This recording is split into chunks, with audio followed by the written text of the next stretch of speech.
Hey everybody, welcome to Module 3 of Generative AI for Journalists. We've now made it through over half of the course. This is week 3 of 4, of course, and because of that, we'll now be getting into the nitty-gritty of how to use language models for knowledge purposes. So this week we'll be demonstrating both how to feed the documents that we embedded last week into a large language model, namely Mistral, and how to get Mistral to read those documents and answer particular questions for us. This will take us through both a re-demonstration of what I showed last week, a demonstration of Jupyter Labs itself, because some questions did pop up last week about how to use Jupyter Labs, what is Jupyter Labs, etc., and a look at how to A, download Mistral, and B, feed it our database. So without further ado, I'm now going to introduce 3 key terms for this week. These include, first of all, agent. So you might have heard the term agent before in the context of generative AI. It's become a term in the last year. It's become somewhat common in the sense that you might hear that ChatGPT is an agent, or in the sense that agents are what are enabled by RAG. So if you have a retrieval augmented generation workflow, what you've got out the other end is an agent.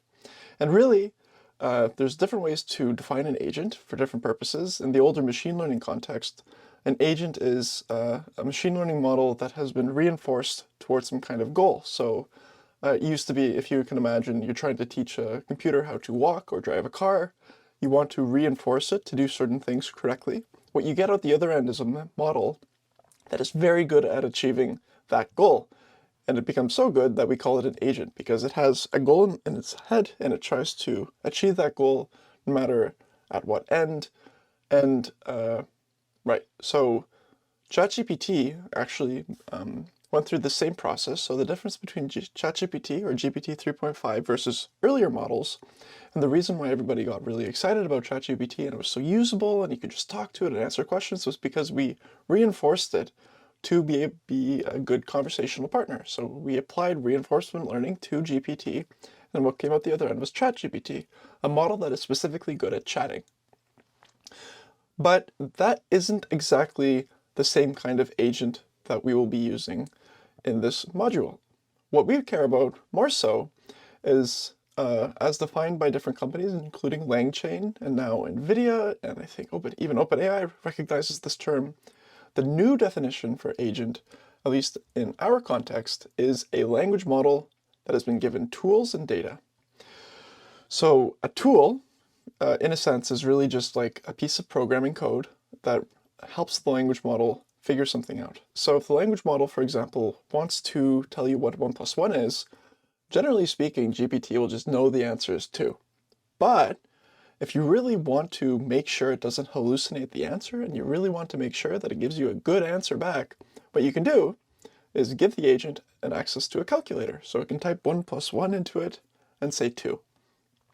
So a tool is quite literally a tool. It is a piece of code, and agents use the tools to typically retrieve information from data. So for example, if you have a database full of PDFs, you give it to the agent through a tool.